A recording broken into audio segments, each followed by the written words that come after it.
Nggih. Ya udah berarti barusan pemanasan. Mbak Rini ulangi.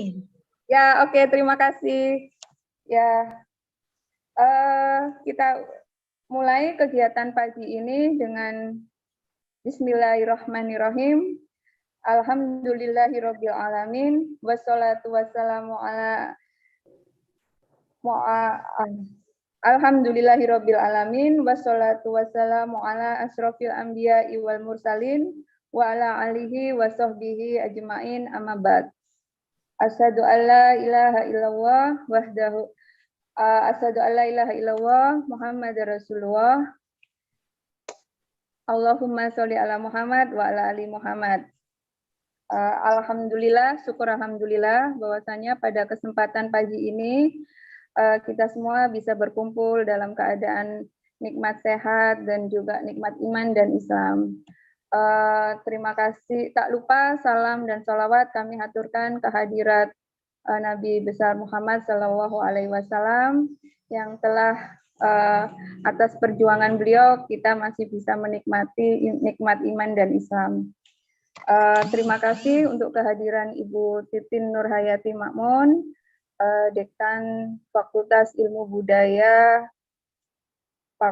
Universitas Pajajaran Bandung, juga Ibu Pojut Yusnidar selaku Wakil Ketua Majelis Syuro Masyumi tingkat pusat, dan juga Ustadz Fuad Amsari selaku Ketua Syarikat Islam Politik, dan juga ibu-ibu lainnya. Ucapan terima kasih saya sampaikan pada pagi ini, dan kegiatan pagi ini bisa dimulai dengan ucapan basmalah. Bismillahirrahmanirrahim. Untuk mempersingkat waktu, saya langsung mempersilahkan Ibu Dr. Titin Nurhayati Makmun MS untuk menyampaikan materi pertama dengan judul Peran Bimbingan Konseling dalam Membangun Muslimah Kafah. Untuk itu tempat dan waktu kami persilahkan Ibu. Sebelum saya mulai, ada yang harus diralat, saya bukan dekan. Khawatir menjadi salah. Ya. Baik, mohon maaf ya. Ya. Kemudian selanjutnya saya izin share, jadi apakah saya bisa nanti masuk ke share screen? Ya. Sudah bisa langsung kalau share screen? Ya, iya. Sudah bisa ya? Ya. Oke, bisa berarti. Terima kasih, saya mulai. Bismillahirrahmanirrahim. Innal hamdalillah nahmaduhu wa nasta'inuhu wa nastaghfiruh wa na'udzu billahi min syururi anfusina wa min sayyiati a'malina may yahdihillahu fala mudhillalah wa may yudhlilhu fala hadiyalah. Asyhadu an la ilaha illallah wa asyhadu anna Muhammadar Rasulullah. Allahumma sholli ala Muhammad wa ala ali Muhammad. Yang terhormat Ibu Sulistiorini, terima kasih atas kesempatannya. Yang terhormat Ibu Pojut Yusnidar dan ibu-ibu yang lainnya, mohon maaf tidak saya sebutkan. Alhamdulillah, pada hari ini adalah satu takdir Allah, kita semua dipertemukan dan saya sangat bahagia dalam pertemuan ini. Izin saya adalah menyampaikan PowerPoint.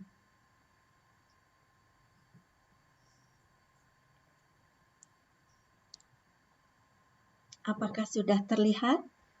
Ya, sudah Ibu.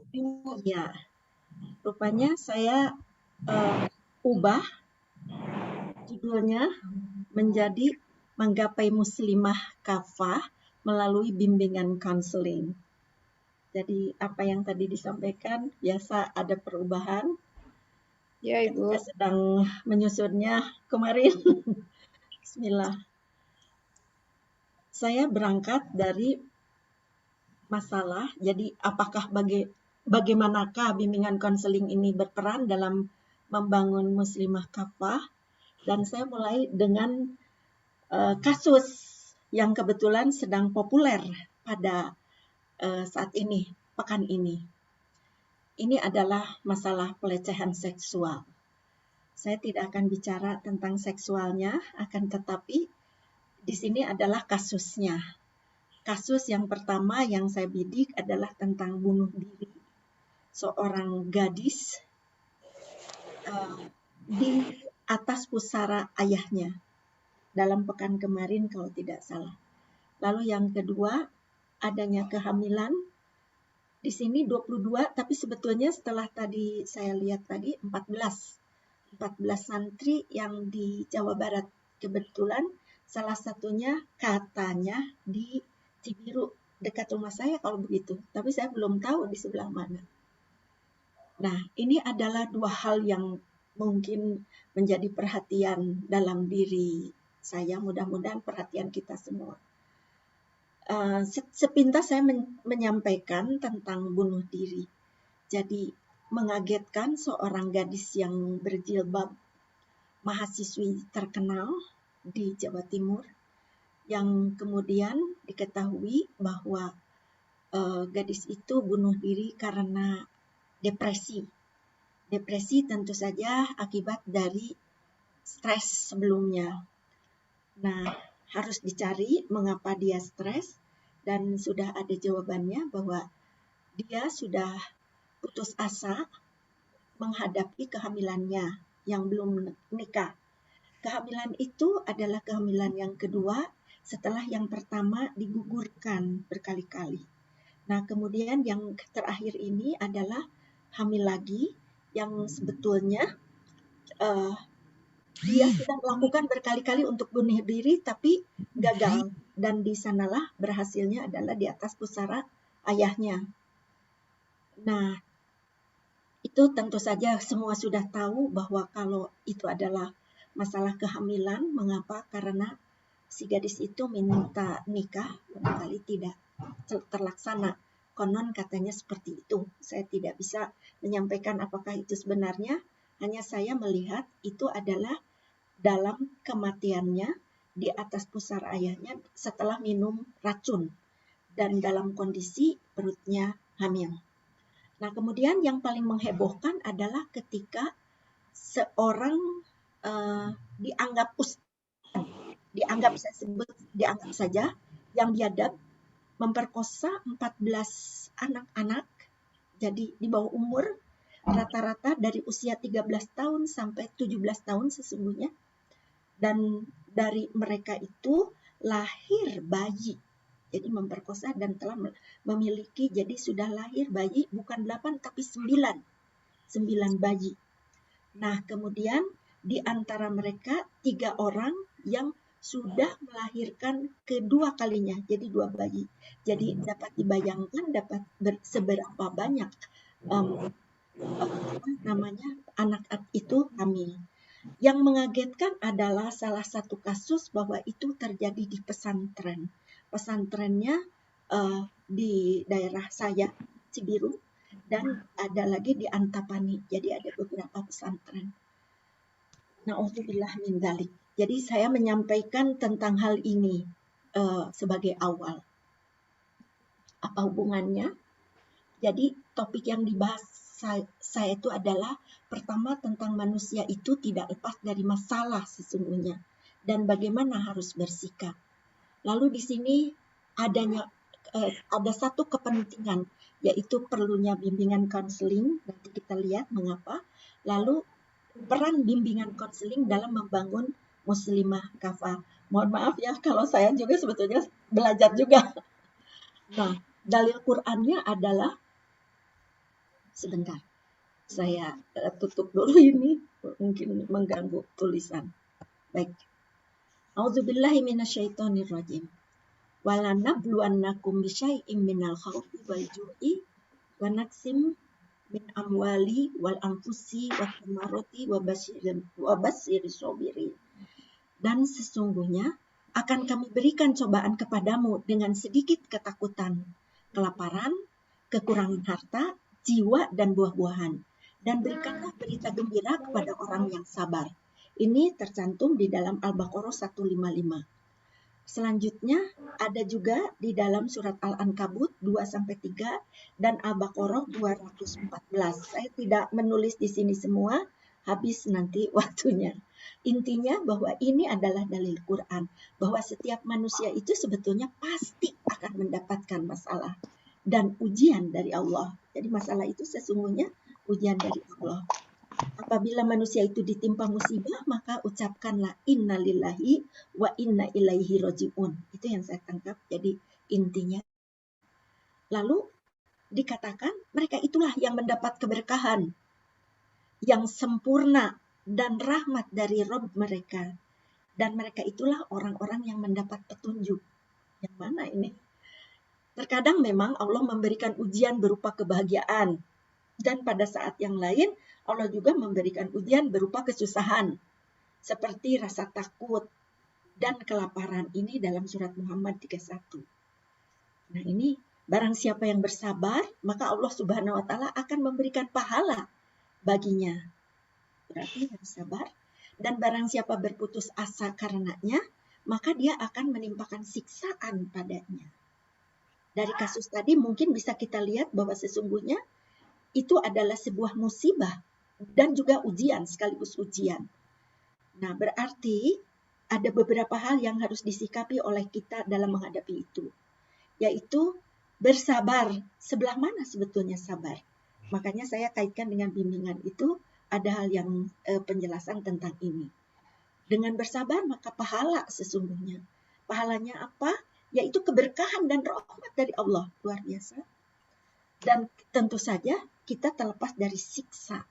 Itu adalah satu keberkahan dari musibah atau dari hal-hal yang membuat kita tidak enak dan jadi masalah. Dan ini adalah ujian bagi kita semua. Saya singkat saja karena saya tahu waktunya sangat terbatas. Insya Allah nanti kita ketemu. Jadi sikap apa yang harus kita lakukan dalam menghadapi ujian? Nah, kalau melihat ayat Quran tadi, tetap bersabar. Bahwa semua ini kita juga sampai saat ini tentu ada masalah yang kita hadapi. Berarti harus bersabar. Lalu ucapkan kalimat istirja. Innalillahi wa inna ilaihi roji'un. Nah, kemudian berharaplah akan keberkahan dan rahmat agar selalu mendapat petunjuk dari Allah. Dari segala kesulitan yang dihadapi, berharap adanya keberkahan dan rahmat dari Allah. Sehingga Allah memberikan petunjuk kepada kita. Setelah itu Allah menjelaskan tentang orang-orang yang bersabar, yang dipujiannya. Jadi yang dipujinya begitu. Seperti itu. Singkat lagi saya lakukan.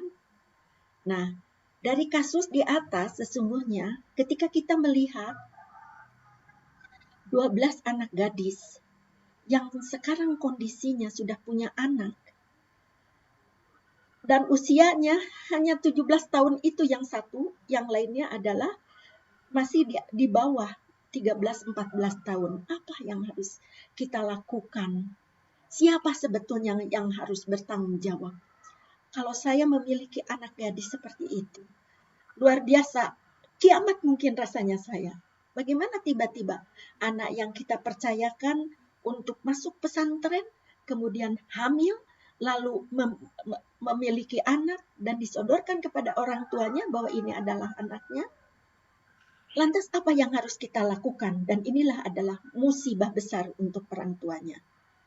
Namun, setelah saya mendengar dari salah satu pengurus di Garut, lembaga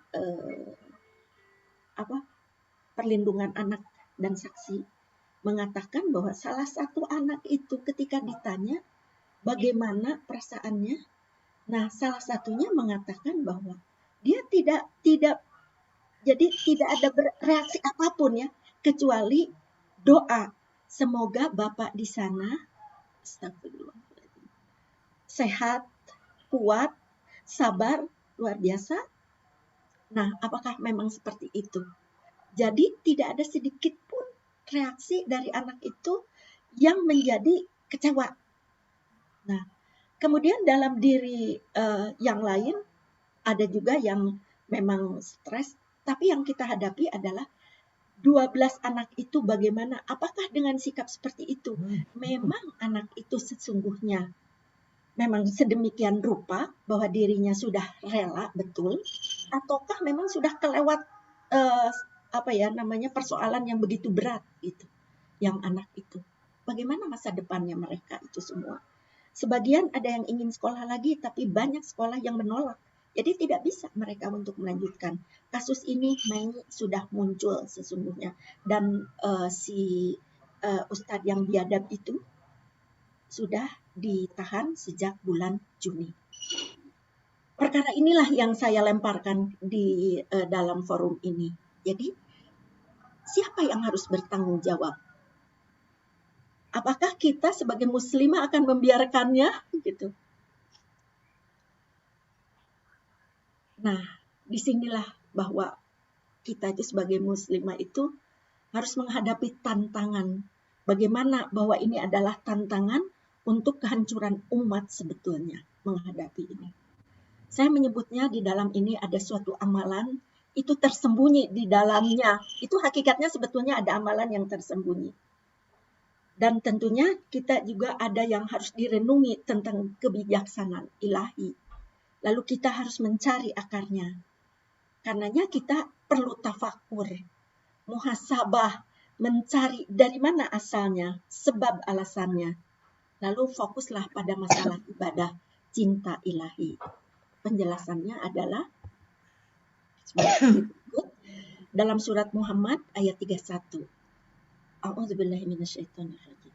Walanabluwannakum hatta na'lamal mujahidina minkum wasabirina walanabluwa akhbarakum. Dan sesungguhnya kami benar-benar akan menguji kamu agar kami mengetahui orang-orang yang berjihad dan bersabar di antara kamu, dan agar kami menyatakan baik buruknya hal ihwalmu. Mari kita renungkan tentang hal ini, dan marilah kita muhasabah tentang hal ini. Apakah memang kita ini harus diam, ataukah memang kita harus jihad? Jihad tentunya nanti akan dijelaskan ada beberapa di antara kita. Ataukah mungkin kita sabar saja menghadapi persoalan itu? Dan Allah tuh tahu, Allah menyatakan baik buruknya kita dan hal ihwalmu. Nah, di dalam surat yang lain, wa ta'awanu 'alal birri wat taqwa wa la ta'awanu 'alal itsmi wal udwan wattaqullaha innallaha syadidul iqab. Tolong menolonglah kamu dalam kebaikan dan ketakwaan, dan jangan tolong menolong dalam berbuat dosa dan pelanggaran, dan bertakwalah kamu kepada Allah, sesungguhnya siksa Allah sangatlah berat. Dalam surat As-Sad ayat 27-28 disebutkan, patutkah kami menganggap orang-orang yang beriman dan mengerjakan amal soleh sama dengan orang-orang yang berbuat kerusakan di muka bumi ini? Patutkah pula kami menganggap orang-orang yang bertakwa sama dengan orang-orang yang berbuat maksiat? Inilah yang perlu kita renungkan. Jadi kita harus merenungkan.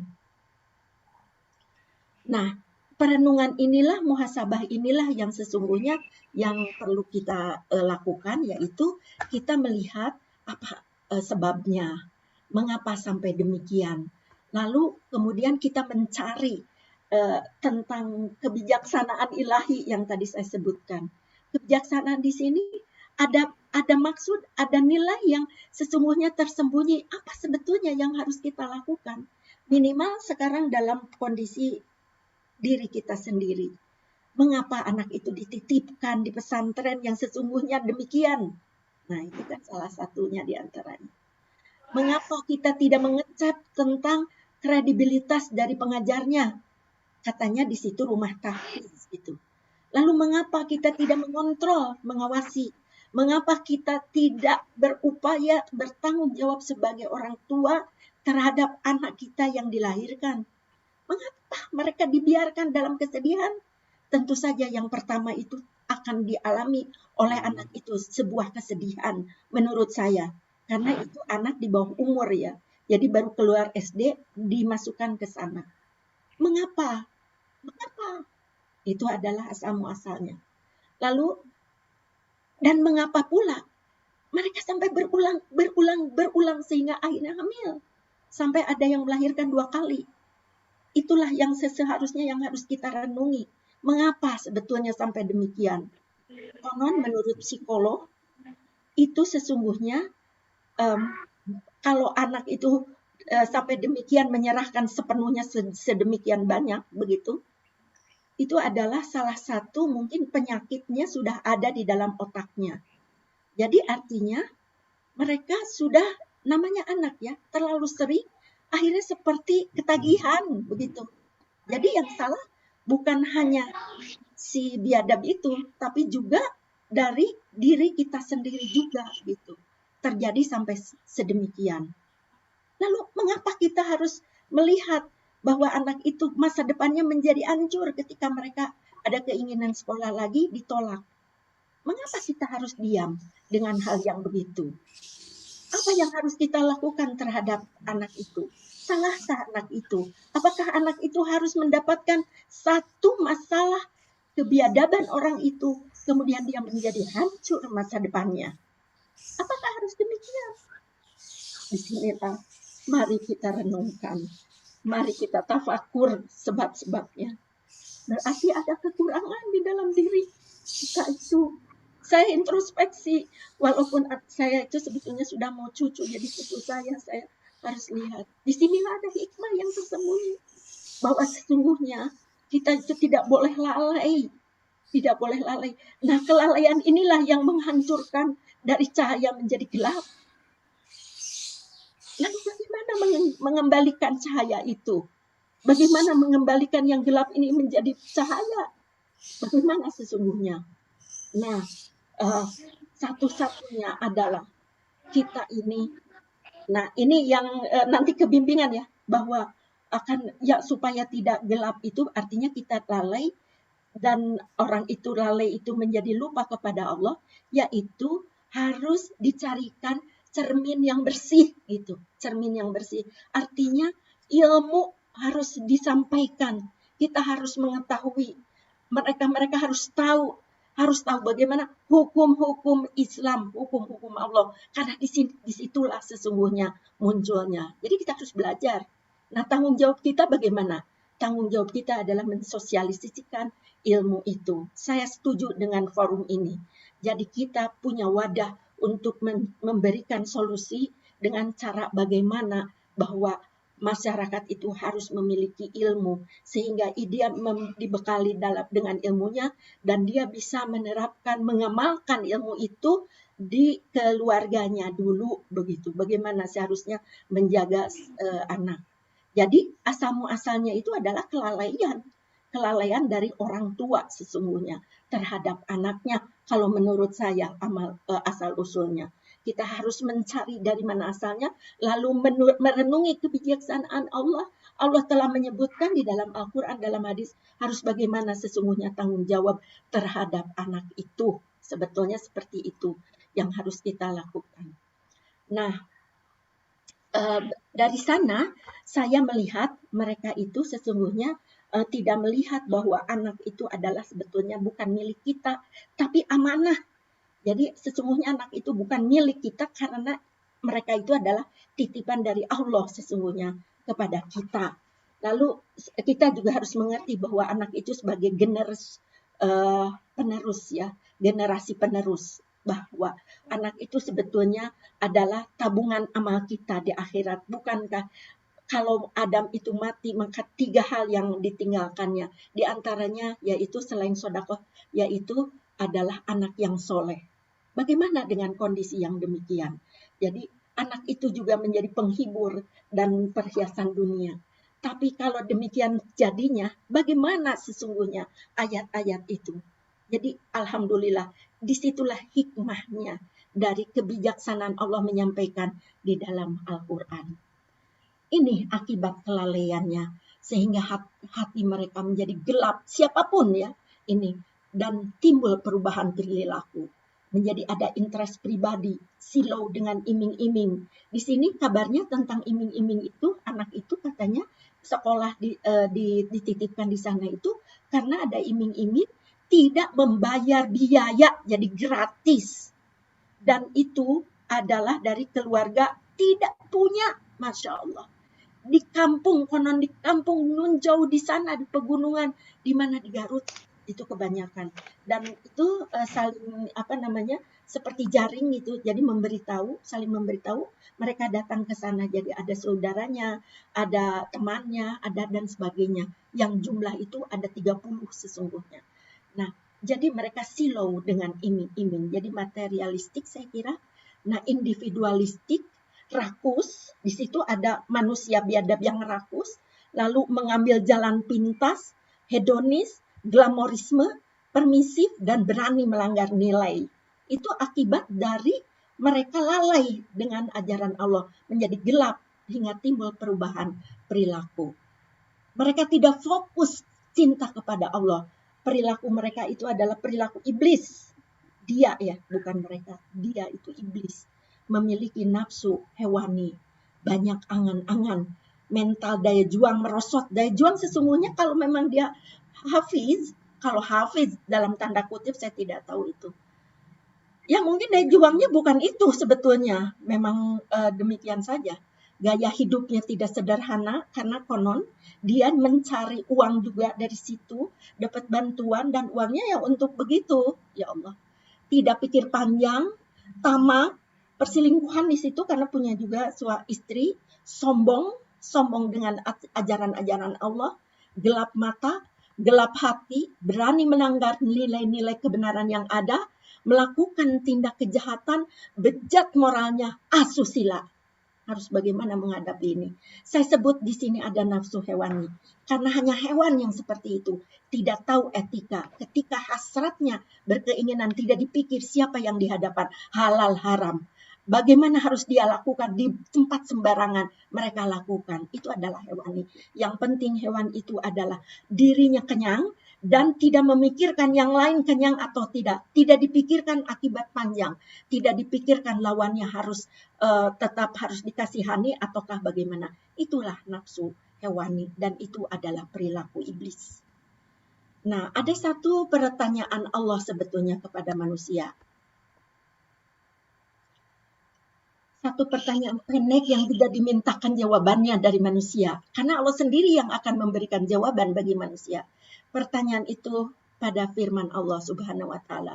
Artinya, apakah kamu mengira sesungguhnya kami, Allah, menciptakan kamu secara main-main dan bahwa kamu tidak akan dikembalikan pada kami.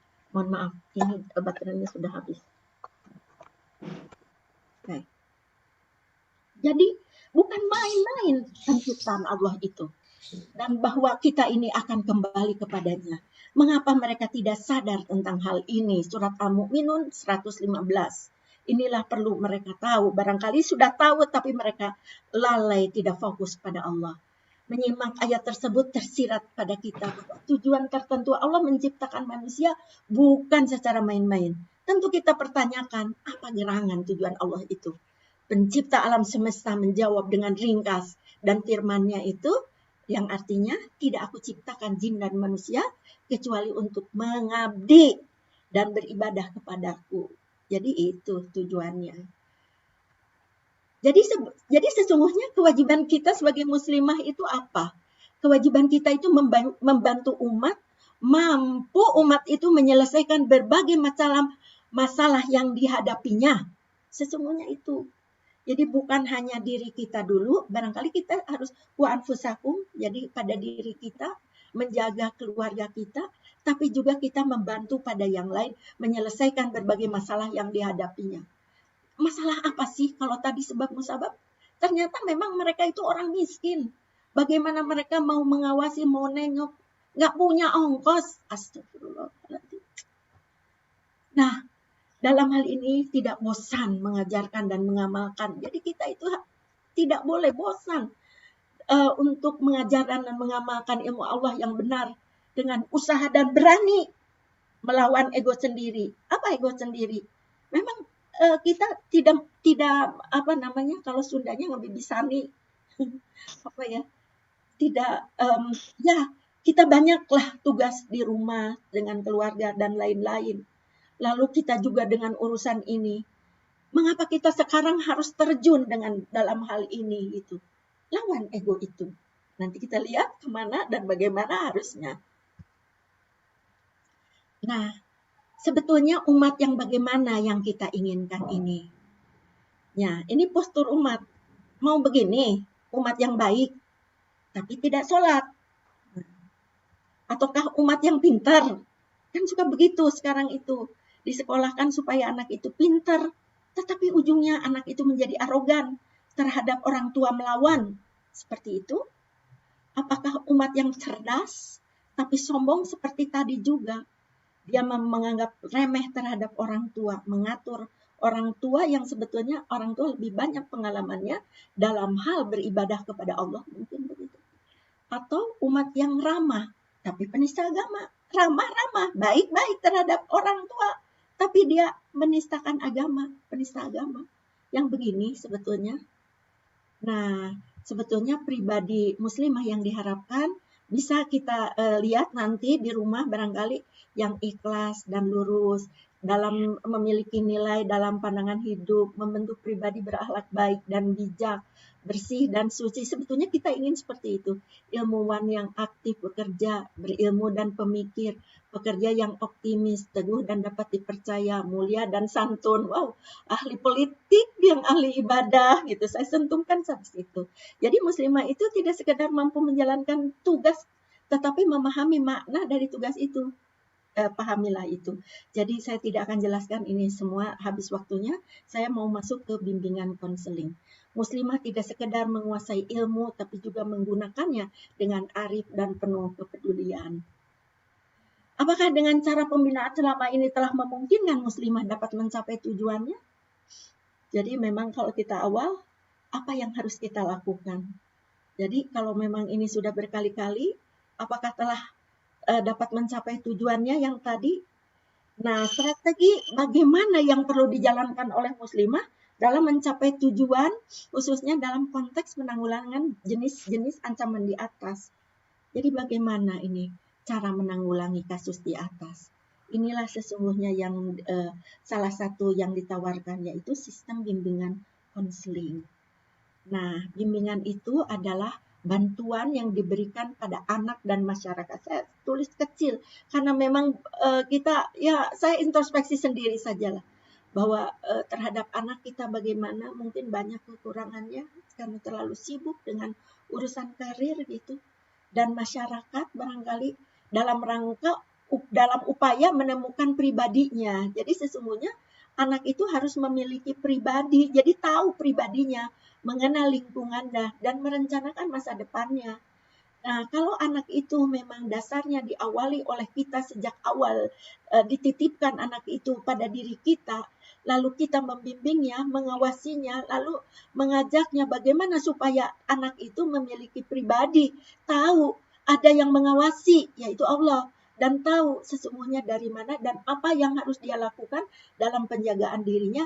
Sebetulnya mungkin bisa dihindarkan ketika menghadapi masalah seperti itu di pesantren. Ketika dia bergaul dengan yang lain dan kemudian berpacaran, tentu akan menjaga bagaimana sesungguhnya yang harus dia lakukan, tentu itu akan dijaganya, tidak akan sembarang sampai ke sana.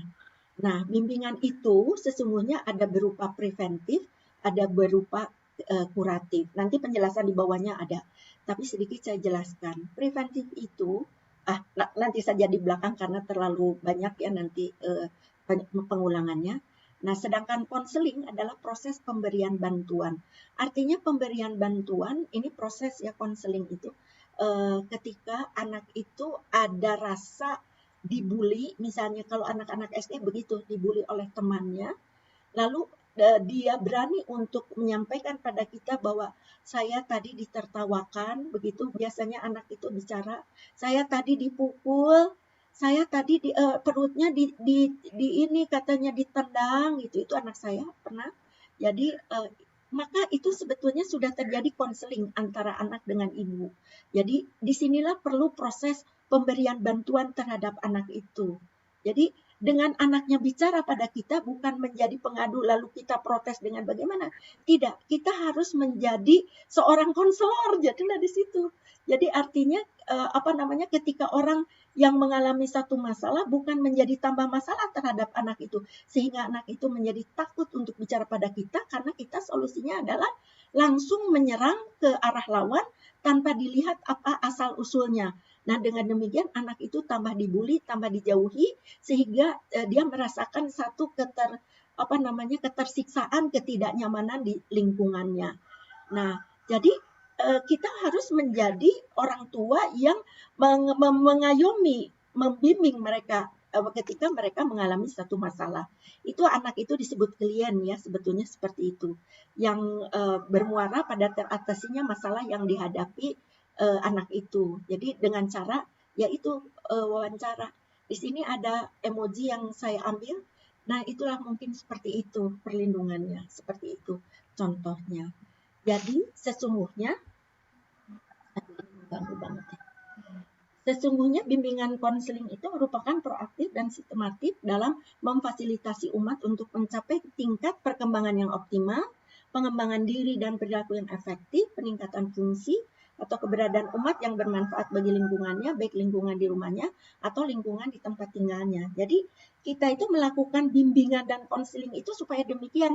Lebih jelasnya adalah bimbingan konseling menurut Ibu Ipah Saripah, ini dari UPI, bahwa bimbingan konseling itu adalah upaya sistematis, objektif, logis, dan berkelanjutan serta terprogram yang dilakukan oleh konselor. Jadi kita itu konselor, orang tua, atau guru bimbingan karena Ibu Ipah itu adalah di UPI, jadi yang dijelaskannya itu adalah di sekolahnya, konselor atau guru bimbingan dan konseling untuk memfasilitasi perkembangan peserta didik dan konseli, jadi perkembangan anak gitu, agar dapat mencapai kemandirian dalam kehidupannya. Jadi bimbingan itu supaya anak itu mandiri, sesungguhnya begitu. Lalu tujuannya membantu anak kita agar dapat mencapai jadi matang, mandiri dalam kehidupannya yang mencakup aspek pribadi, sosial, belajar, karir mungkin untuk kesananya secara utuh dan optimal. Soal karir, disinilah anak mahasiswa itu sebetulnya sudah mendekati jenjang ke arah sana.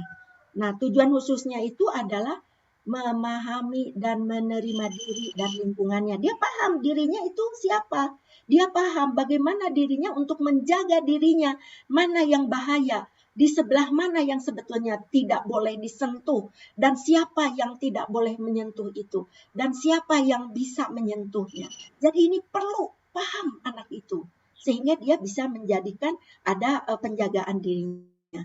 Dia bisa menyesuaikan diri dengan lingkungannya. Bagaimana sesungguhnya dia itu menyesuaikan dengan lingkungannya, sehingga dia sendiri bisa merencanakan bagaimana saya kalau sudah lulus nanti saya akan ke sini, dan yang akan datang tuh saya jadi punya cita-cita. Itu sesungguhnya tujuan khususnya bimbingan itu, sehingga anak itu bisa mengatasi hambatan atau kesulitan yang dihadapi dalam kehidupannya. Jadi ketika dia sekolah, bagaimana ketika harus ujian, bagaimana ketika dia harus menghadapi guru dan lain-lain. Lalu harus mengembangkan potensi seoptimal mungkin. Kita tahu bahwa ada kelebihan dari anak, kita lihat apa itu sesungguhnya potensi anak itu, lalu mengaktualisasikan dirinya secara bertanggung jawab. Saya rada cepat. Nah, fungsinya adalah pemahaman. Jadi pemahaman, anak itu harus paham. Pencegahan, nah ini preventif. Artinya preventif itu sebelum terjadi kita harus mengusahakan dalam pencegahan. Ini kucing saya. No. Nah, jadi harus pencegahan. Pencegahannya itu bagaimana sesungguhnya ketika tidak punya uang, lalu mereka itu harus memiliki ilmu. Ya tentunya kita harus melihat, kita bisa sebagai guru. Pengentasan atau kuratif. Nah, kuratif itu adalah dalam bimbingan ada kuratif, yaitu ketika sudah terjadi pengentasannya bagaimana. Nah, kalau sekarang masalah anak itu dengan demikian, maka ini adalah dengan cara pengentasan atau kuratif. Fasilitasi pemeliharaan, penyaluran, adaptasi, penyesuaian, pengembangan, dan advokasi. Terlalu tinggi saya kira ke arah advokasi.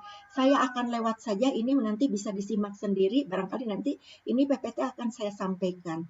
Jadi sesungguhnya ini intinya bahwa asal sikap manusia itu seperti ini, keinginannya, permasalahannya adalah seperti ini.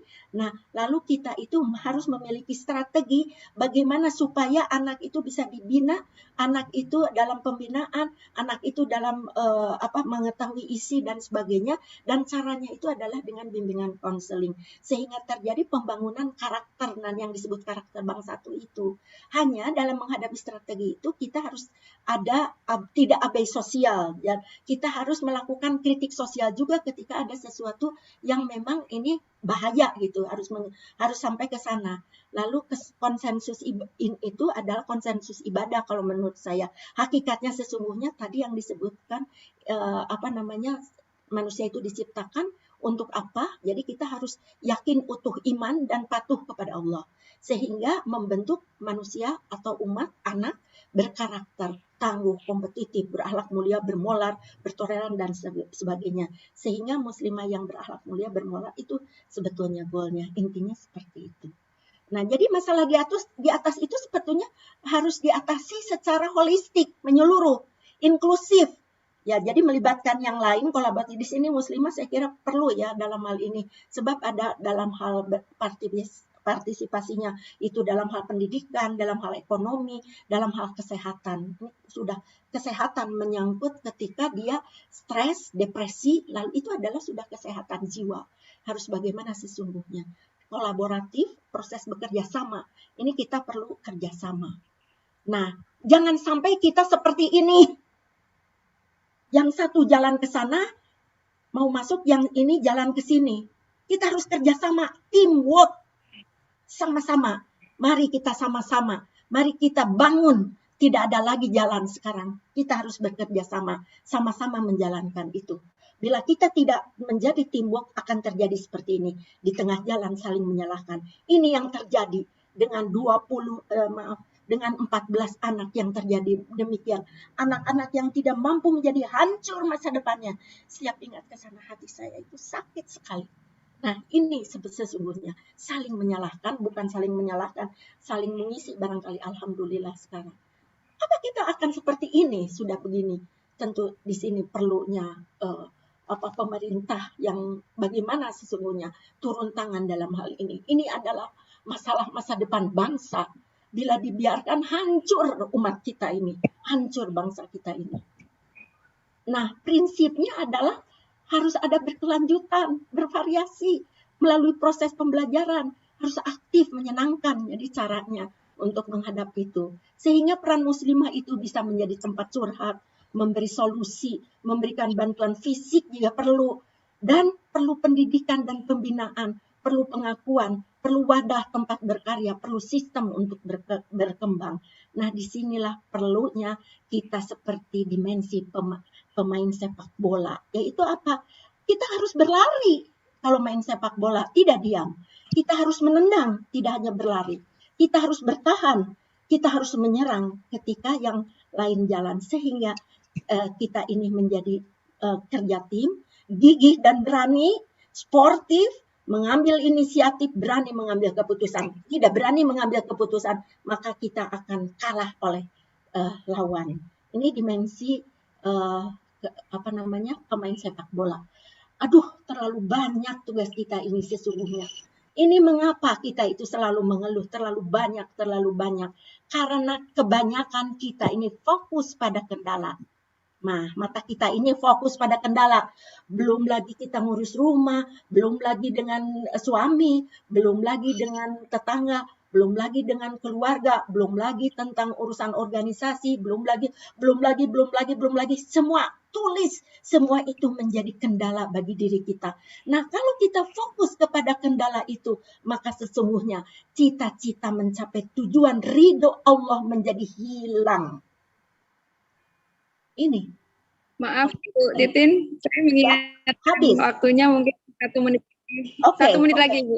Oke. Nah, jadi oke, saya selesaikan. Nah, tapi kalau kita melihatnya pada cita-cita mencari ridha Allah semata, maka kendala itu menjadi kecil dan kita berupaya untuk membagi bagaimana memanagenya dari pekerjaan yang banyak itu. Fokuslah kepada Allah. Saya kira itu saja. Untuk lanjutannya bisa dilihat PPT-nya apa yang harus dilakukan. Ada 11 nasihat Luqman untuk orang tua bagaimana membina anak. Saya kira itu saja. Mohon maaf kalau ini terlalu berlebihan. Billahi taufiq wal hidayah. Wassalamualaikum warahmatullahi wabarakatuh. Iya. Saya stop share. Iya, Waalaikumsalam warahmatullahi wabarakatuh. Waktu untuk Bu Titin sebagai pembicara pertama sudah kita akhiri, dan saya buka sesi tanya jawab ya, mungkin untuk 5 atau 10 menit ke depan. Barangkali dari ibu-ibu ini ada yang menanyakan, bisa langsung angkat tangannya untuk bisa disampaikan ke Bu Titin. Ada beberapa pertanyaan atau masukan atau apapun yang bisa disampaikan terkait dengan pemaparan yang baru saja diutarakan oleh Ibu. Ini Ya, Ibu. saya Bu Tati. Ya, monggo Ibu. Langsung? Iya, langsung aja Ibu. Saya catat juga. Bismillahirrahmanirrahim. Matur nuwun. Assalamualaikum warahmatullahi wabarakatuh. Waalaikumsalam. Yang terhormat Ibu Titin, terima kasih. Alhamdulillah, jazakillah khair ilmunya. Menanggap dari materi yang Ibu sampaikan luar biasa, sehingga saya kelabakan dan bingung, terlalu banyak yang ingin saya sampaikan, karena namanya permasalahan umat, dalam hal ini disebutkan satu kasus yang sedang viral, ponpes yang sedang terbencana sehingga diviralkan, dan itu adalah aib bagi kita sebagai muslim, bukan semata-mata sebagai permasalahan tetapi sebagai aib. Oleh karenanya saya mohon menyampaikan Ibu, apakah itu sebagai permasalahan khusus yang kita bahas pada siang ini, ataukah adalah suatu permasalahan sebagai contoh permasalahan yang lebih kompleks di luar. Karena permasalahan ini sebetulnya kalau boleh disampaikan, kami pernah berkunjung, apakah itu sebagai solusi menurut kita semua yang hadir di forum ini? Karena saya pernah hadir di Sidoarjo, di Surabaya, di Jawa Timur, ada ponpes yang namanya Ponpes Milenium. Barangkali ada yang belum pirsa nggih. Ponpes Milenium itu adalah ponpes yang menampung anak-anak buangan. Jadi ketika anak-anak itu sedang kena istilahnya accident di dalam dia sebagai pelajar, kebanyakan memang anak-anak SMA. Sehingga yang saya tahu di sana ada ratusan balita, mulai dari yang umur 0 bulan sampai sekian tahun. Tidak ada yang peduli. Tetapi karunia Allah untuk ponpes itu, ustadz yang menangani itu, rezekinya Masya Allah memang melimpah. Dan sehingga anak-anak yang terbuang ini insya Allah masih terkedepankan. Dan anak-anak si ibu dari balita-balita yang membuang ini kembali kepada orang tuanya dengan menutup aib sebagai orang yang pernah melakukan terkena by accident dengan anak yang pernah membuang anak itu. Nah, permasalahan seperti itu, apakah itu permasalahan ponpes atau orang tua? Seperti halnya ponpes yang ada di Jawa Barat ini. Ini yang menjadi permasalahan kita semua.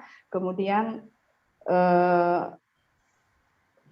sehingga siapa yang bertanggung jawab? Kalau itu tadi dipertanyakan, siapa yang bertanggung jawab? Kemudian yang kedua, mohon maaf, teamwork yang Ibu sampaikan, saya suka. Saya senang saya menyambut. Karena di lingkungan kami yang kecil, di masyarakat, karena namanya kita bermasyarakat, di Surabaya itu yang namanya bahasa, boleh saya sampaikan bahasa istilah bahasa yang kasar, tetapi seolah-olah itu identitas dan ciri khas Surabaya, seolah-olah legal walaupun telinga kita itu miris mendengar. Nah, seperti itu saya mencoba bersama masyarakat, Bu, kalau anak menyampaikan kalimat seperti bagaimana? Oh, nggak suka. Akhirnya kami punya metode, hayu dari gang ke gang kita kepung anak. Ketika mendengar suatu kalimat yang tidak baik, itu kita sampaikan bahwa itu tidak baik. Artinya bukan kita perorangan, tetapi bukan hanya orang tua, tetapi masyarakat.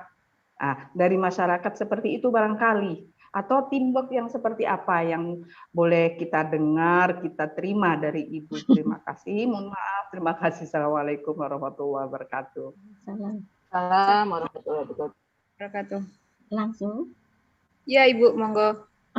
Aduh, terima kasih. Ini pertanyaannya sangat-sangat bagus dan menantang. Baik, terima kasih Ibu Siddiq ya, Ummu Siddiq. Ya, Ummu Siddiq. Ibu Siddiq ya. Baik.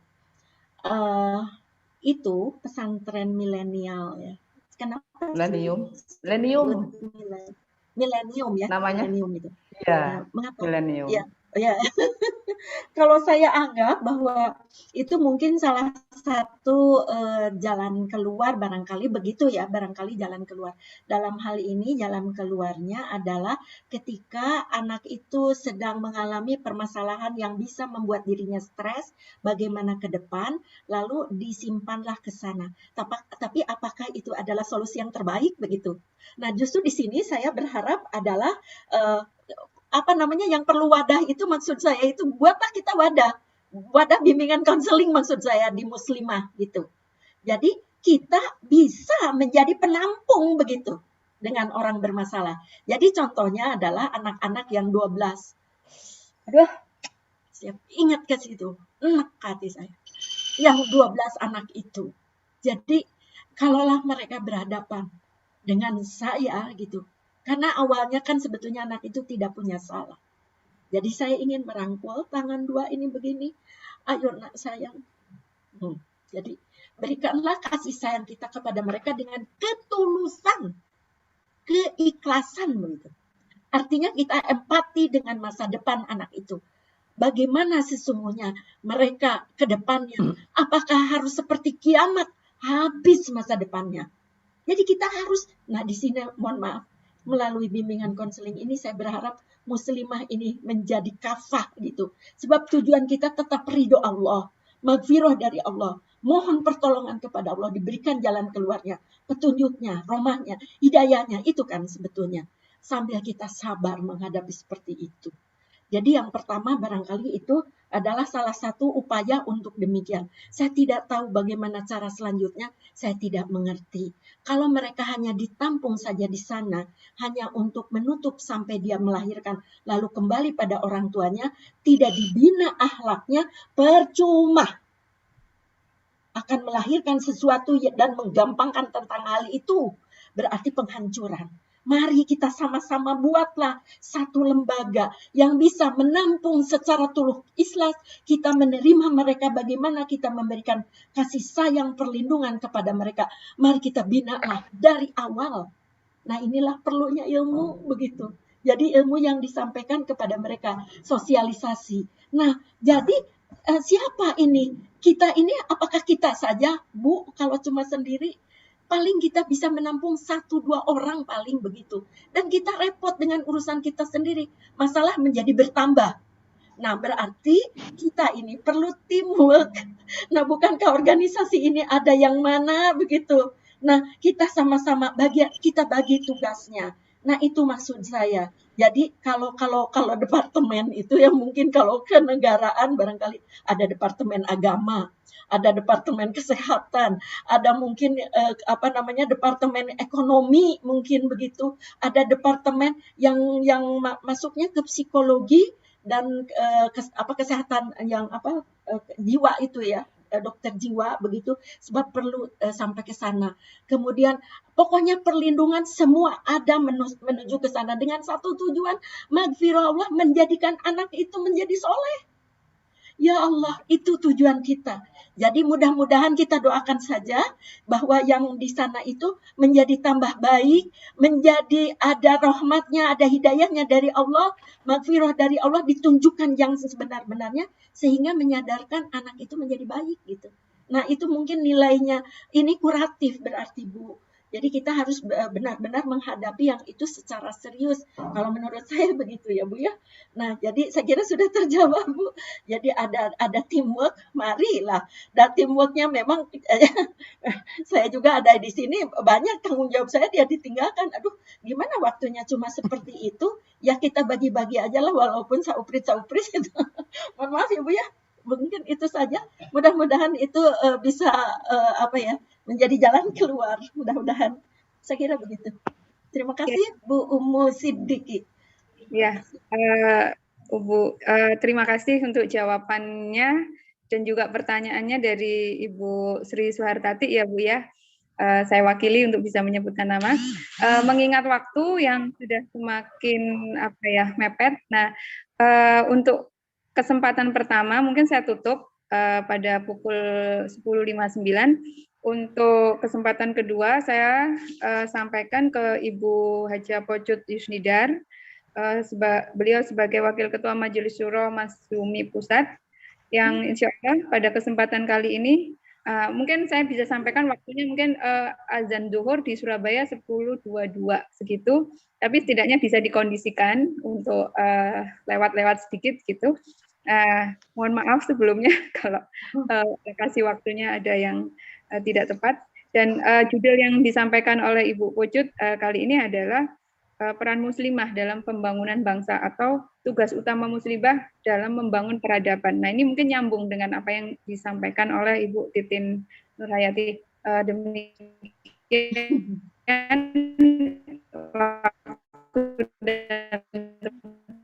Suara hilang. Suara saya kedengeran? Iya, Ada. dengar Suara Bu Rini nggak kedengeran ya?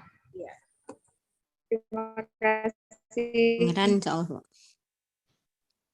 Jaringan sepertinya internet. Ya, jaringan. Ya, jaringan. Kedengaran Ibu? Ya. Saya dengar sekarang. Kalau Ibu jelas ya? Kedengaran Ibu. Ya. Kedengaran Bu. Ya, bisa dilanjutkan Bu Rini?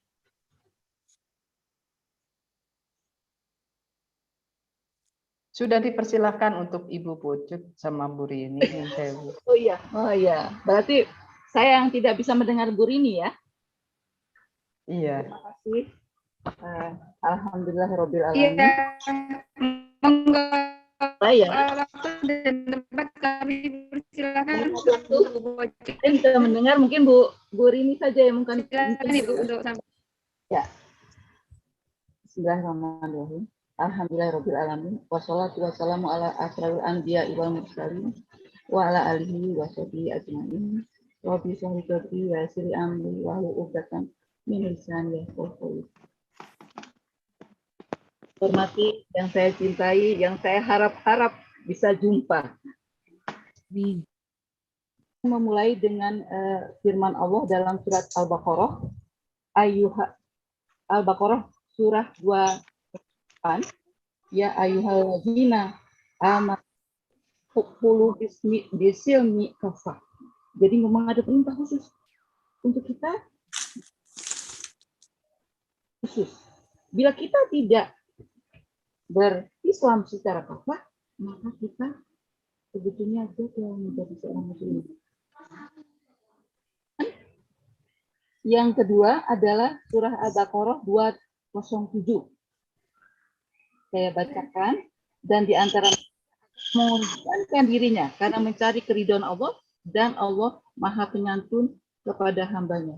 Ya Allah. Allah memberikan peringatan, kemudian Allah juga memberikan memberikan hadiah santunan kepada umat yang mau menjalankan, mengorbankan dirinya untuk menggapai keridhaan Allah. Tapi Allah juga memberikan peringatan kepada kita.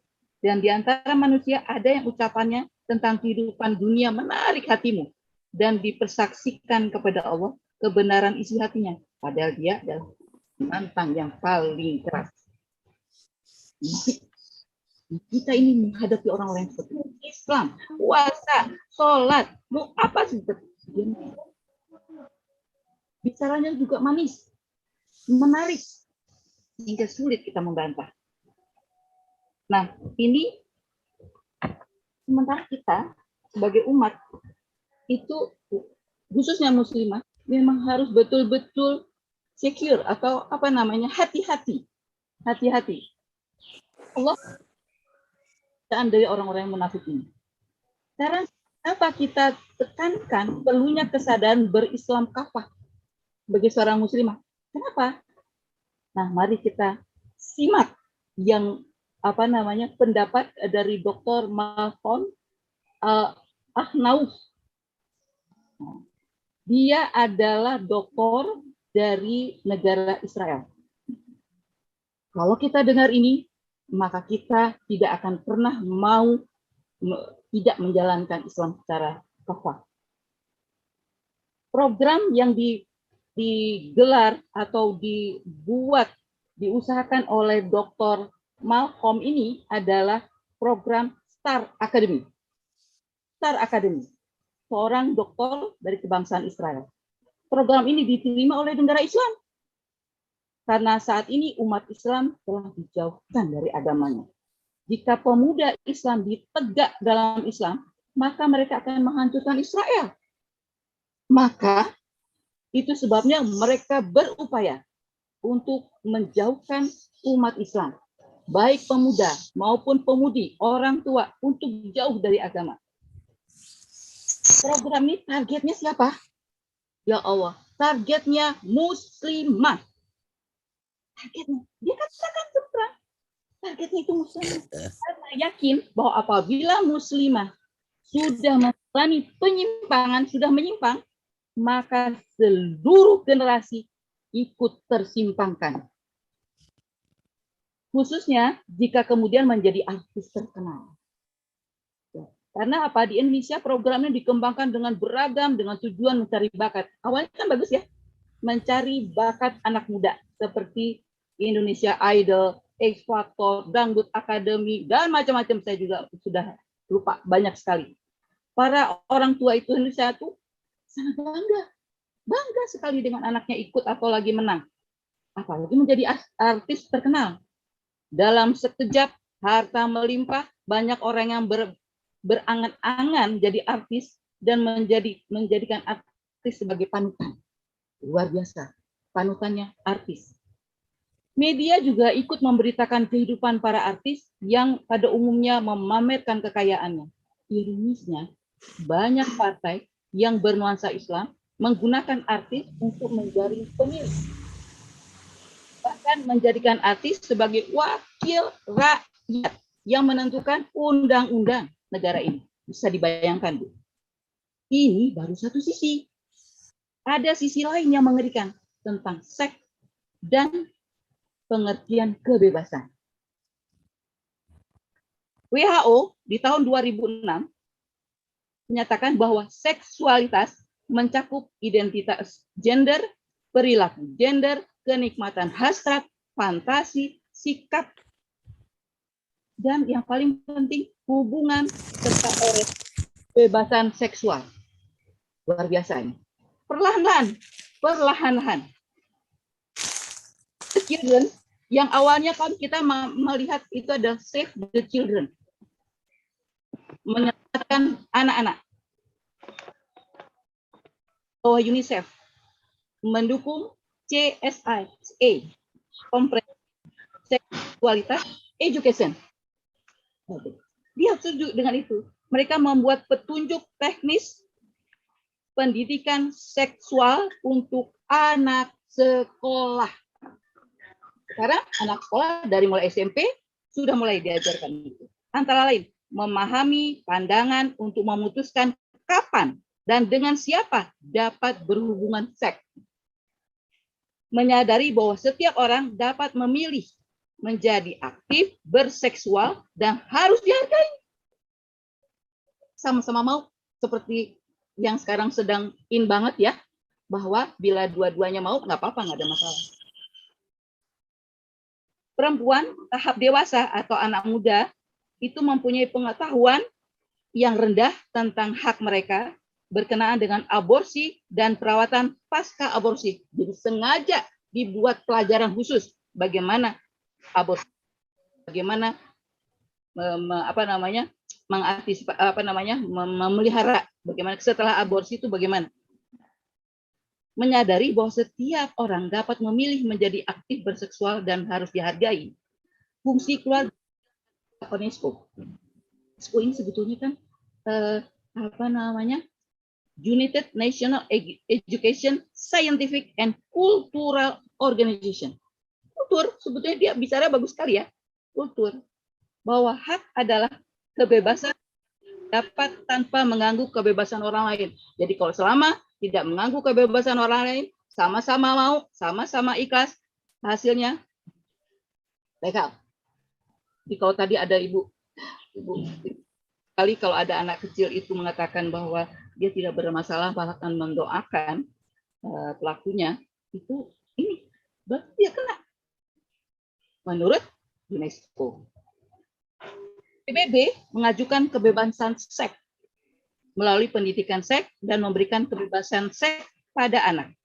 Mereka juga mendukung LGBT dan sekarang ditambah dengan Q, lesbian, gay, transgender, and queer, banci.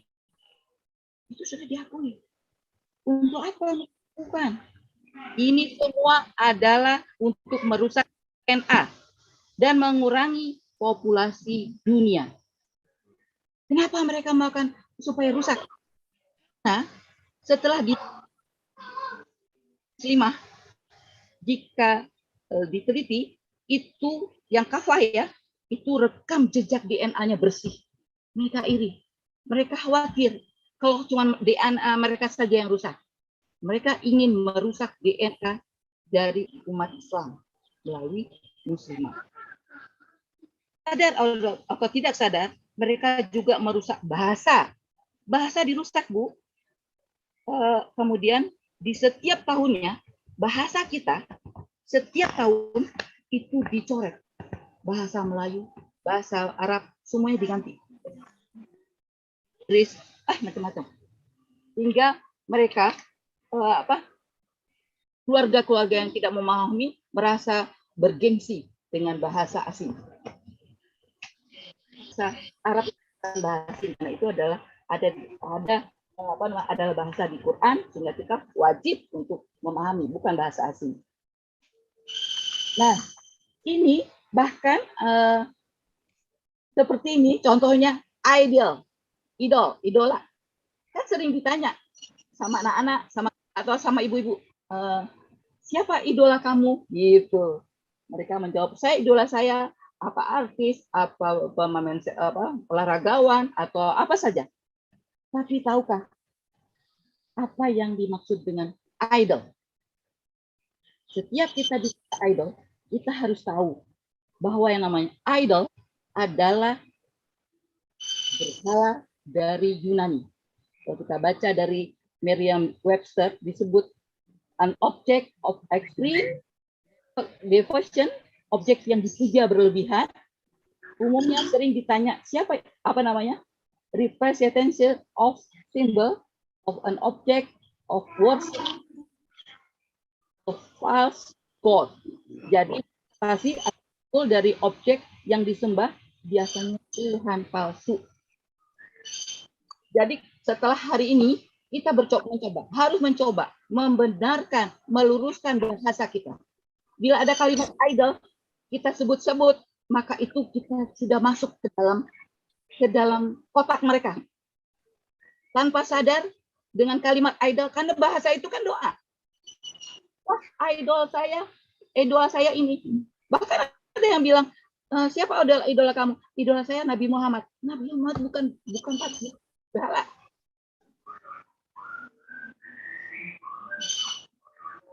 Hilangkan kalimat teladan, dihilangkan. Karena kalau teladan kan harus dipertanggungjawabkan. Nah, ini ya. Kemudian ada lagi yang kita dengar kalimat yang sering sekali. Syukurin. Ya Allah ya Tuhan. Bila ada yang celaka, dibilang syukurin. Bukan ya Allah, ringankan, selamatkan. Bukan. Syukurin. Bahkan orang tua pun ikut-ikut. Kalau anaknya bandel, kemudian jatuh, dia bilang syukurin. Ini doa. Bahasa ini adalah doa. Apa yang dari keluar. Kemudian ini merupakan sumpah serapah. Padahal di dalam surah Al-Lumazah itu jelas, jangan kalian bersumpah serapah. Anjing, babi, memangnya enak. Kalimat-kalimat yang luar biasa merusak keimanan kita, merusak hati kita. Ini ingat dulu. Kemudian orang tua sekarang juga sangat bangga dengan anak-anak yang berbahasa Inggris di rumah ya, di rumah, kalau di kantor terserah. Padahal tata krama berbahasa bangsa Indonesia jauh lebih sopan. Contohnya kata pengganti orang, semuanya you bahasa Inggris. Makanya di dalam iklan-iklan dia nggak lihat kita orang tua yang megang HP, dia bilang you, ya kan? Terus kemudian anak-anak juga masih kecil kan dia nggak tahu orang tuanya, neneknya, ibunya, dia bilang you. Nggak ada, karena nggak ada kata ganti. Kalau kita punya kata ganti untuk orang tua, kakek, nenek, minimal kalau untuk umum Anda. Ingat, kita tidak salah. Tapi sekarang banyak di media disebut kamu. Jadi diterjemahkan Inggris ke Indonesia menjadi kamu. Itu bahasa yang paling kasar. Kemudian hari juga. Kita pada zaman-zaman dulu itu kalender masih dicetak oleh percetakan umat Islam. Sekarang kalender dicetak oleh orang-orang di luar Islam. Maka tidak ada lagi hari Ahad, tidak ada lagi penanggalan hijrah yang ada penanggalan hijrahnya ada di situ, tapi tidak masuk di dalam bagian hafalan anak-anak. Saya pun karena terbawa kadang-kadang tidak lupa juga dengan saya berusaha untuk bisa tidak melupakan hijrahnya. Begitu juga perilaku makan, pergaulan, pakaian, hidusme, pornografi, porno aksi, semua menghantam umat Islam. Yang hasilnya yang menakutkan ini. Ada anak membunuh orang tua, ada anak diperkosa orang tuanya, macam-macam. Ini adalah suatu dekadensi yang merupakan hasil dari bertahun-tahun yang lalu. Terus bertumpuk narkoba, minuman keras di mana-mana.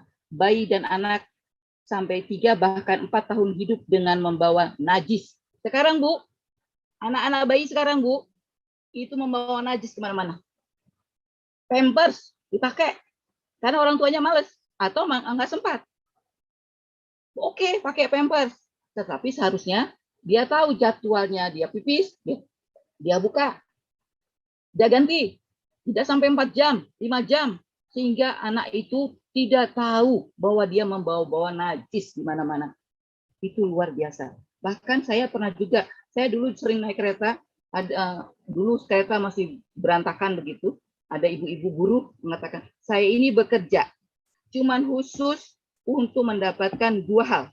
Satu, bisa beli pampers, yang kedua bisa beli susu. Bayangkan ibu-ibu, sampai segitunya kerusakan dari hubungan seorang ibu dengan anak. Dan yang paling mengerikan seperti kata Bu Titin itu, anak dari zina meningkat. Hamil sebelum nikah sudah tidak malu. Perceraian meningkat dengan menyelewengkan arti kesetaraan gender. Kemudian HAM di bidang pendidikan dan kesehatan tetapi diarahkan untuk merebut fungsi dan tugas laki-laki, bekerja di luar tanpa memperhatikan anak-anak di rumah. Ini menjauhkan anak-anak dari orang tuanya. Padahal gendongan, sentuhan, suara seorang ibu itu masuk ke dalam sirkulasi elektromagnetik dari gelombang elektromagnetik dari anak itu. Jadi kalau anak disentuh oleh orang-orang yang tidak jelas, maka elektromagnetik yang melekat, yang mengalir bersama darah mereka, pendengaran mereka, hati mereka, itu adalah dari pihak yang. Makanya dalam Islam juga diurut siapa yang harus mengurus anak. Ibunya, adik ibunya, kakaknya, kemudian dari pihak bapaknya, tantenya, begitulah diurut. Pilihan terakhir dengan baby sister. Pilihan terakhir. Kemudian satu lagi yang paling parah lagi, korupsi merajalela. diawali dengan sistem ini kalau saya mungkin Ibu Titin lebih paham ini. Diawali dengan sistem pendidikan yang mengharuskan IP tinggi tanpa melihat anak itu sendiri potensi yang ya potensi anak. Pokoknya yang penting IP tinggi dipuji, IP rendah direndahkan. Nah, IP yang tinggi ini akhirnya dicapai dengan cara yang tidak legal. Apa saja, nyonteklah, orang tuanya bayarlah apa. Nah, inilah sumber anak-anak yang hasilnya sekarang kotor. Satu link ya, satu jalur itu. Kemudian makan halal dan toib. Alhamdulillah makanan halal banyak sudah paham, tapi toib tidak. Makanya apa saja asal enak, asal murah, asal menarik, jadi laku keras. Ini sehingga tidak dilihat bagaimana mendapatkannya, cara mengolahnya, cara mengkonsumsinya, tangan kiri, tangan kanan, suka-sukanya. Dan kita lihat di media bagaimana contoh orang makan pakai tangan kiri, menyuap banyak-banyak, kemudian sambil berdiri. Kemudian ada juga iklan mengatakan, aduh sedapnya, sampai lupa malu. Masya Allah. Itu di TV. Ditonton oleh banyak orang. Anak-anak menonton. Sampai kalau anak-anak dikasih makanan itu, sambil bicara begitu, enak sekali. Sampai lupa malunya. Ya Allah ya Tuhan, itulah yang problem yang bertahun-tahun terus menumpuk. Menghasilkan kondisi bangsa ini yang makin terpuruk. Nah, tidak ada kesimpulannya nih ya. Tidak ada kebebasan bagi yang belum berkemampuan. Jadi nggak ada kebebasan untuk anak-anak. Kan kalau menurut mereka, itu anaknya harus dibebaskan 18 tahun. Udah boleh bebas, dia mau nyari apa, dia mau jadi gendernya perempuan, laki, terserah. Hak mereka. Mereka kita, umat Islam tidak seperti itu. Membimbing, berdakwah dari mereka di dalam perut sampai di akhir hayat. Itu luar biasa. Jadi berbeda sekali. Semua itu ikut memilih sekarang ini. Jadi kalau hasil undang-undang yang macam-macam berupa-rupa yang membuat bulu bergidik sebetulnya. Ibu-ibu ini, kita ini belum membaca undang-undang yang dihasilkan hasil dari MPR DPR. Kalau kita baca luar biasa. Dan dari mana hasilnya itu? Semua ikut memilih karena tergantung siapa yang milih. Kalau milihnya banyak, namanya juga demokrasi. Kalau Islam tidak mengenal demokrasi. Islam mengenal musyawarah. Musyawarah dan kebenaran itu bukan dari banyak. Kalau benar adalah benar, kalau salah adalah salah. Itu Islam. Kalau sistem demokrasi, siapa yang banyak, itu yang benar. Kalau ada 10 orang, 9 orang bilang bahwa narkoba itu benar, maka jadi benarlah itu narkoba. Maka sehingga suara ustadz itu sama dengan suara pelacur, mohon maaf. Sekarang pelacur juga tidak disebut pelacur lagi, disebut PSK. Pekerja, sama dengan buruh. Pekerja. Jadi kita ini memang kalau dilihat, wah mumet. Tapi jangan mumet. Kita usahakan apa yang ada di hadapan kita, apa yang bisa kita rempuh dari diri kita sendiri, keluarga sendiri, sahabat kita, kelompok kita. Marilah kita bersama-sama seperti tadi yang disampaikan oleh Bu Titin ya. Bersama-sama. Karena saya kebetulan ada juga di yayasan yang sudah berdiri sejak tahun 40 sebelum kemerdekaan, itu mengkhususkan untuk menangani masalah-masalah kekerasan dalam peperangan ya, perempuan-perempuan yang diperkosa macam-macam, sampai terakhir caranya mendidik. Nah, seperti itulah kalimatnya, tidak hanya mengambil anaknya, tapi mendidik mereka sampai sadar, sampai kembali kepada masyarakat, sampai bisa berusaha. Itu dari tahun 40-an, namanya Yayasan Wanita Sejahtera. Sekarang kami memang sedang lagi tetapi tetap menjalankan fungsi kami. fungsi apa yang harus kita emban? Fungsi kekhalifahan manusia dalam membangun peradaban. Itu fungsi kita harus kita jalankan betul. Apapun yang kita lakukan, betul-betul harus berniat untuk menjalankan Islam secara kafah, untuk mencapai ridho Allah Subhanahu wa Ta'ala. Kalau kita niatkan menggapai ridho Allah, maka kita tidak akan pernah nyeleweng. Karena setiap kita mau melangkah, ini benar nggak? Allah terima apa enggak? Ketika misalnya ada makan-makan juga, malah kita tuh kekurangan makan di rumah, tapi makan-makan begitu lezat, kita ingin mengambil sedikit. Walaupun kita punya hak karena undangan, kita ambil sedikit lebih banyak dari yang lain, tanpa melihat bahwa yang lain belum, kita mengambil. Nah, sekarang kembali, kita ingin menggapai ridho Allah tidak, maka tentu tidak akan membuat seperti itu. Atau makan, mengambil banyak-banyak macam-macam sepiring penuh, kemudian dibuang. Itulah sifat setan. Tidak derang. Ini orang urusannya adalah kecil-kecil, tapi menumpuk menjadi soal besar yang berakibat mengganggu keimanan kita. Sulit kita untuk kafah kalau keseharian kita tidak selalu berjalan menggapai ridho Allah. Saat ini, problem dakwah secara garis besar itu adalah perpecahan umat. Nah, tadi sudah disebut oleh Bu Titin, memang kita bersatu padu. Memang harus begitu. Kemudian gerakan pemurtatan, luar biasa nih. Jadi banyak gadis-gadis kita dinikahkan, awalnya muslim, kemudian ditinggal, atau diharuskan untuk masuk murtad. Kemudian juga tumbuh suburnya aliran sesat. Luar biasa. Pendangkalan akidah, menjauhkan agama dari kita semua. Dari anak muda terutama ya. Kerusakan moral dan akhlak. Ibu-ibu tahu enggak, yang namanya akhlak, untuk kalimat akhlak, itu berjuang habis-habisan. Mereka nggak mau terima kalimat akhlak. Mereka lebih menerima budi pekerti.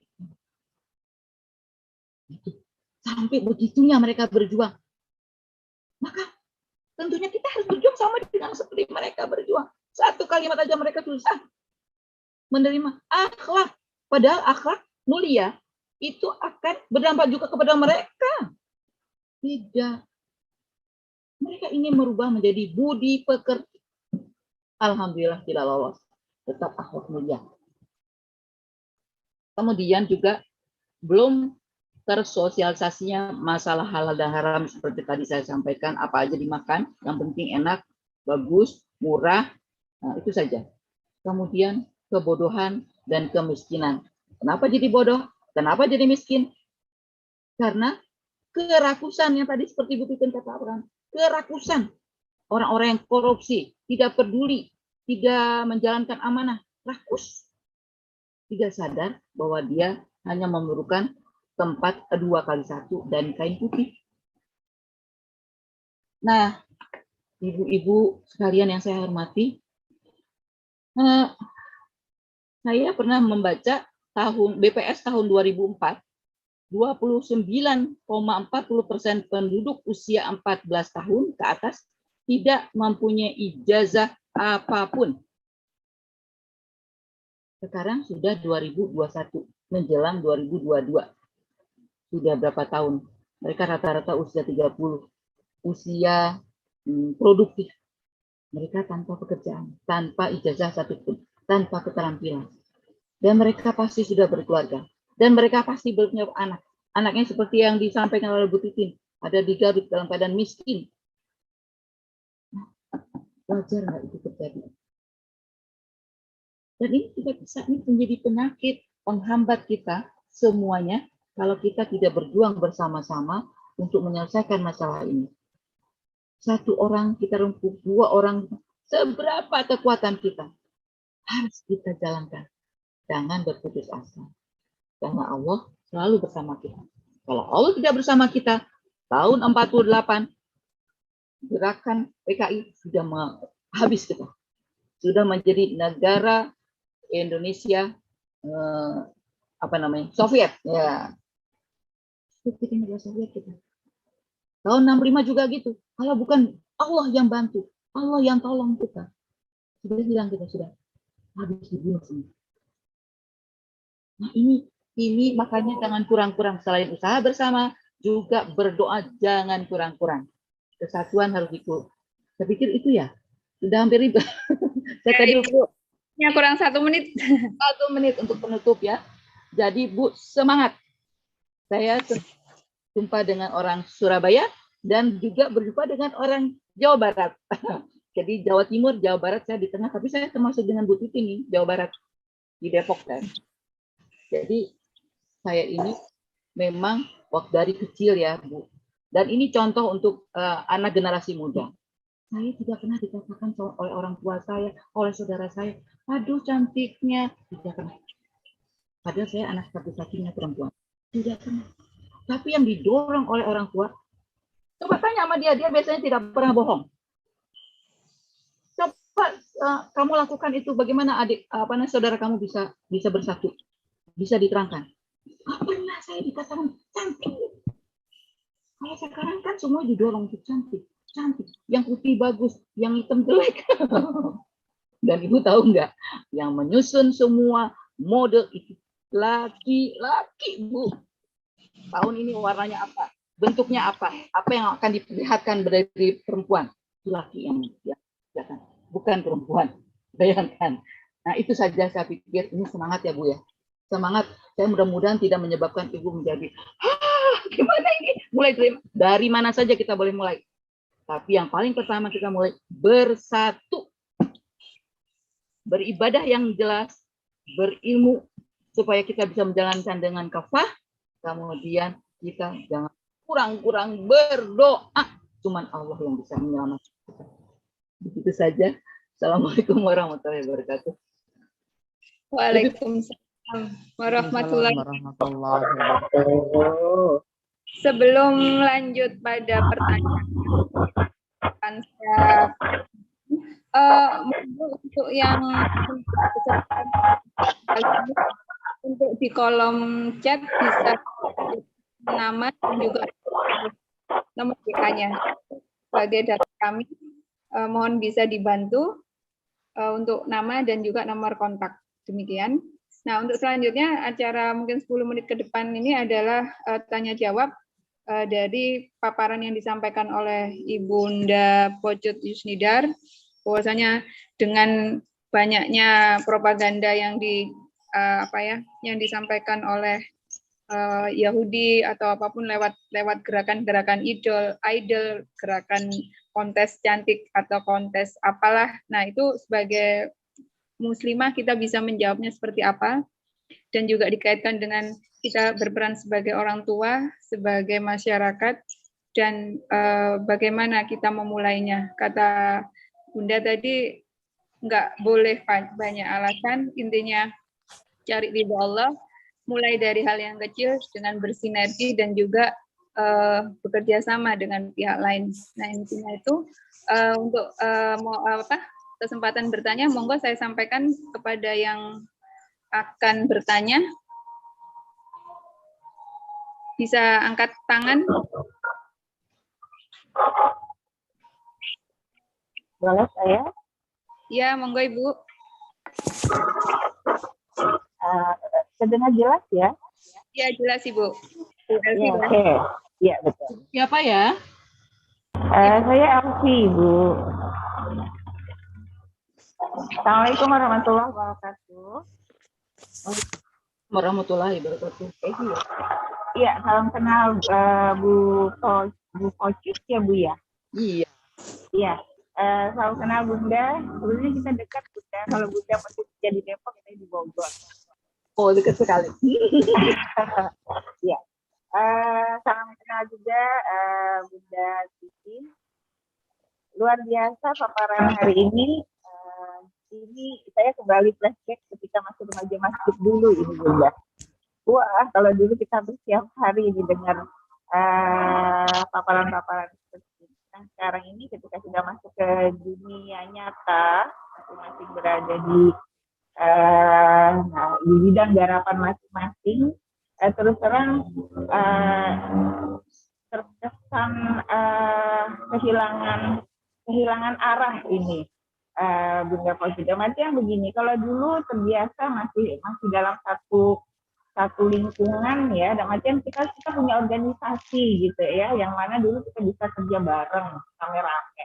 Nah sekarang setelah masuk ke dunia nyata ini kan kita menjalani takdir masing-masing ya Bunda, yang kebetulan juga terus terang saya ini keluar dari lingkungan saya di Surabaya. Jadi dulu saya di Surabaya, ini baru 4 tahun terakhir ini saya berada di Bogor.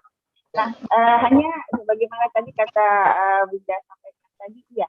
Jadi terus terang yang saya lihat selama 4 tahun terakhir di Bogor, Masya Allah, ternyata tingkat pendidikan warga Bogor, khususnya yang perempuan, kan mudah banget. Jadi awalnya dulu saya masuk Bogor ini niatnya pengen buka bimbingan belajar, Bunda. Tapi ketika melihat faktanya nggak akan mungkin ada yang akan berjalan gitu ya, Bunda. Saya di sini sekarang batik setir di dunia kuliner. Dan di saat dunia kuliner ini saya juga melihat sebuah kondisi yang sangat miris ketika anak-anak yang rata-rata masih lulusan SMP, SMA, mereka digaji dengan tingkat taraf minimal gaji yang luar biasa kecil. Jadi mereka karena kebetulan saya di kuliner di mall, itu kisaran mereka untuk yang mereka peroleh selama sebulan 500 sampai 800, paling tinggi 1 juta. Nah, terus mungkin Bunda Fauzi bisa berikan pencerahan ke saya. Jadi sekarang ini akhirnya prinsipnya saya Bunda Fauzi macam gini. Saya berusaha berdakwah dengan apa yang bisa saya lakukan gitu ya. Nah saat ini karena saya alhamdulillah Allah amanahkan ada sekitar 6 cabang yang harus saya kelola. Akhirnya bagaimana caranya saat ini saya memberikan gaji yang lebih pantas kepada karyawan-karyawan saya, notabene-nya perempuan, kemudian mendidik mereka, memastikan mereka sholat benar, mewajibkan mereka tadarus minimal sekali sehari, entah itu pagi ataupun malam sebelum tidur, karena sebagian besar dari mereka juga saya meskan. Saya siapkan 1 mes sehingga saya bisa pantau aktivitas mereka. Sementara seperti itu Bunda. Nah, kemudian alhamdulillah juga beberapa waktu ini saya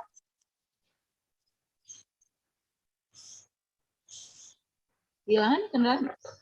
Suaranya hilang loh. Bu, unmute-nya Bu. Unmute-nya. Hilang Bu. Tolong unmute-nya. Ya, ya. Dia masih hilang. Tolong Bu Rini dibantu Bu. Dari udah ada. Ya, mohon maaf ada gangguan. Ya, intinya begini. Hilang lagi. Unmute lagi Mbak Elvi. Bu Elvi, unmute. Unmute-nya sudah tuh.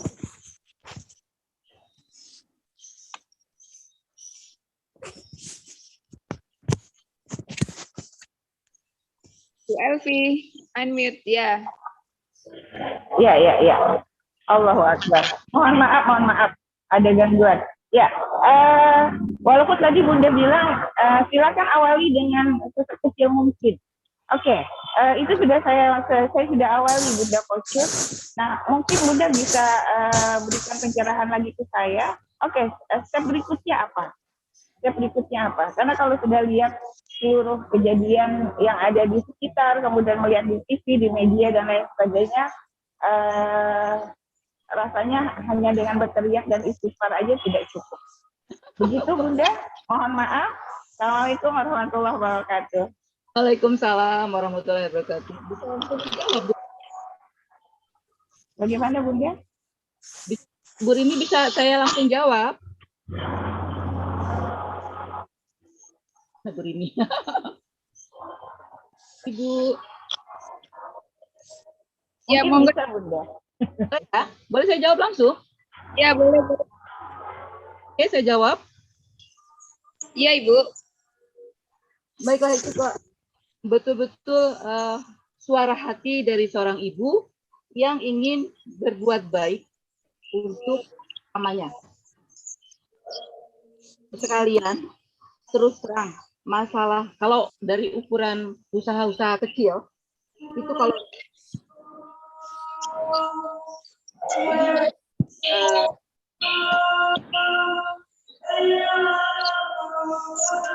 Bunda Poco suaranya hilang. Bunda, suaranya hilang.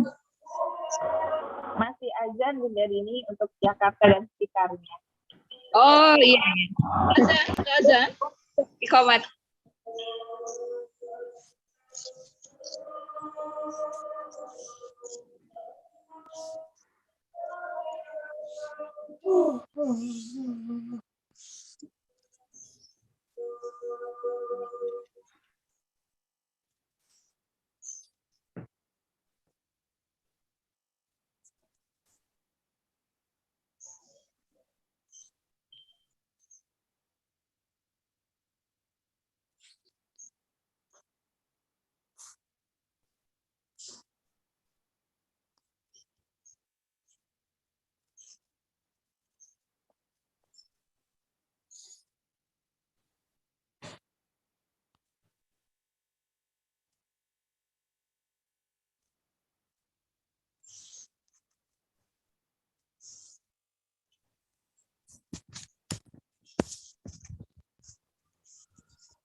sudah bisa dimulai.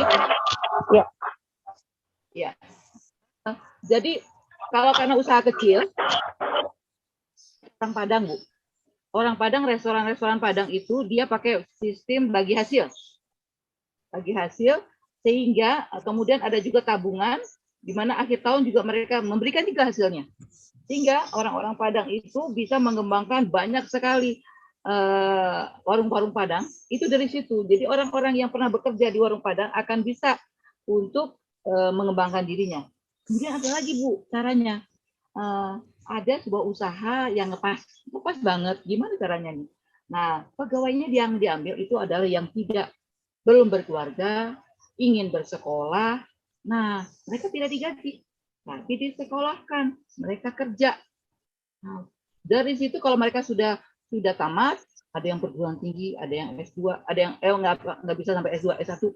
Kemudian mereka sudah berkeluarga, keluar, masuk lagi yang muda. Itu adalah pembinaan yang luar biasa itu caranya. Tapi ibu-ibu juga harus tahu bagaimana pemerintah ini membuat range atas sama bawah. Yang namanya komisaris ataupun direktur dari sebuah BUMN itu dengan tukang sapu itu mungkin range-nya itu 0,0000. Luar biasa. Orang Eropa saja tidak seperti itu. Ada batasannya. Orang yang paling atas sama orang yang paling di bawah itu ada range. Kalau range-nya 100, berarti dia di tingkat level berapa? 10. Berarti kalau dia gajinya 100 juta, dia 10 juta. Range. Itu manusiawi. Tapi sekarang bukan cuma untuk bisa diperjuangkan range. Untuk undang-undang kerja aja setengah mati. Di sana sini dan disengaja tidak dimasukkan sebagai pegawai tetap. Ini pasti sama-sama. Jadi itu ya Ibu.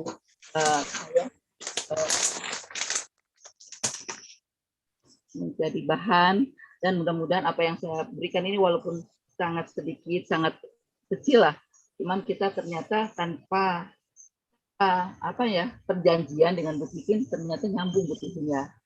Kenal ya, kapan-kapan juga kita bisa jumpa karena saya di Depok. Itu saja. Bagaimana Bu Rini?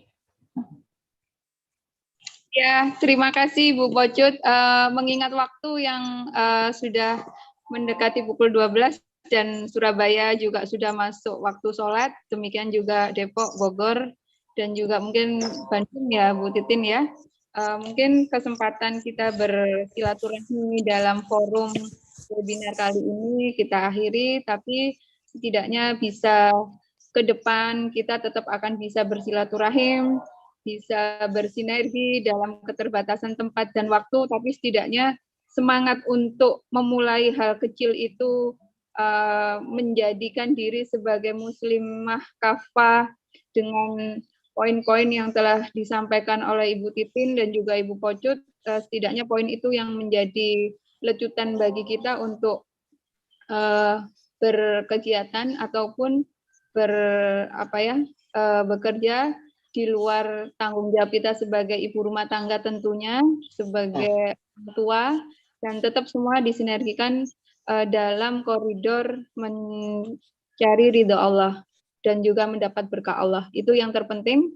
Jadi kita tidak bisa lari dari dua tanggung jawab itu sebagai tugas kekhalifahan, kata Bu Pocut tadi. Demikian yang bisa dihadirkan pada kegiatan webinar SIP Muslimah kali ini. Mohon maaf untuk segala kekurangan dan juga mungkin kekhilafan yang kami sebagai pihak penyelenggara untuk kegiatan kali ini.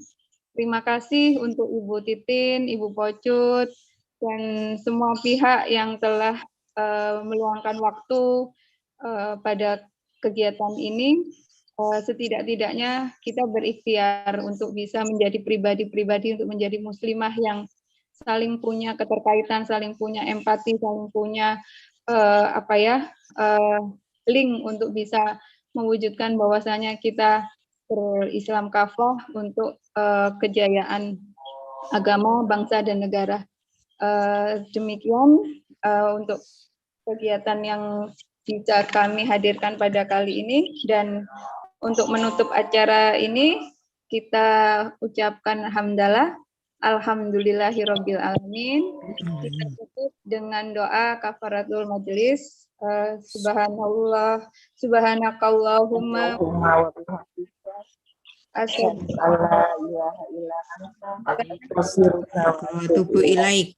Baik, demikian Ibu Bapak Ustadz Fuad Amsari yang telah menyediakan link Zoom kali ini, dan mohon maaf untuk ibu-ibu atas kekurangan yang mungkin hadir pada kali ini. Kita bisa bersua kembali untuk waktu dan kesempatan yang akan datang dengan topik dan tema yang berbeda. Terima kasih. Wassalamualaikum warahmatullahi wabarakatuh. Waalaikumsalam.